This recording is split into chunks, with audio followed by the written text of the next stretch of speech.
Yes, His Excellency. Sasa wewe saizi ndio unafika? Saizi ndio wewe unafika? Ndio nimekuja. Okay.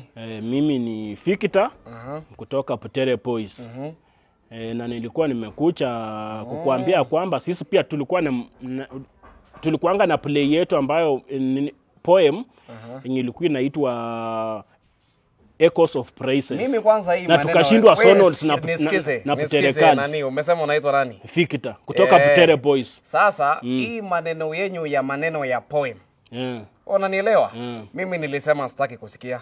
Kwa sababu mnaenda mnapanga maneno yenyu pale, mnaanza maneno mengine, mnaanza kusema umeanza kupigwa. Nyinyi mnapigwa na nani? Ni Butere Girls walitushinda Sonal. So mimi nilikuwa na poem yenye tulikuwa tumetengeneza naweza kuperformia usikie. Yako ni gani? Na isikuwe umebuka appointment. Unajua mimi nimesema kwa sababu wewe ni kijana mdogo. Mimi sitaki kuonekana tena ati mimi nimeanza kusumbua watoto. Sawa. Wewe unanielewa?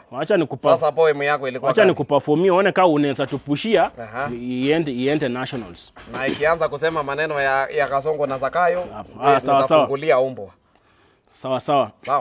Rais wetu Ruto, tunakupenda rais wetu. Wewe ni kipenzi chetu, tunakupenda ewe Ruto. SHA uliileta, ukafukuza NHIF. NHIF ilikuwa na ubaguzi, SHA inafanya kazi. Dola tulipata ikiwa juu, ukaiteremsha chini. Sasa tunafanya biashara na mataifa juu. Tunakushukuru mheshimiwa.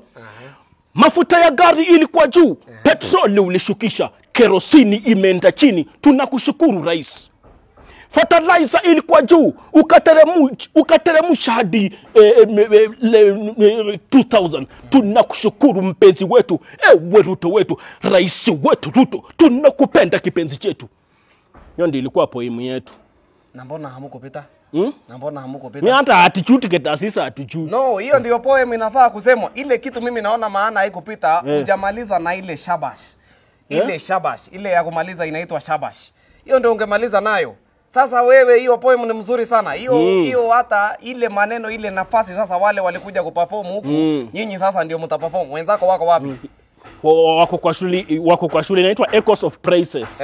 So unaona ndio ingepita. Bas, hiyo ni maneno mzuri sana. Na hiyo poem hata inafaa iandikwe, tutaongea na watu, ikuwe published, iwekwe kwa museum. That is one of the best. Yes. Sijui kama unanielewa. Asante. Bas, na vile sasa nyinyi mko na basi? Butere Boys hatuna basi. Amunanga basi. Butere Girls wako na kupwa. Sasa hiyo basi ni nyinyi mtachukua. Tutachukua ache. Bas, wewe tulia, mimi nitajua vile tunafanya na hiyo script nani aliandika? Nani aliandika? Hiyo script nitaambia nani akuje afanye editing hapa na pale. Huyu blogger wangu akuje afanye editing hapo, tujue maneno namna gani, tusonge mbele. Hiyo maneno mzuri sana pale. Sawa. Thank you so much. Tunakupenda na maana hiyo. Hakuna maneno mingi. Hata karibu sana tukunywe chai. Sawa. Ingia hapo. Tukunywe chai.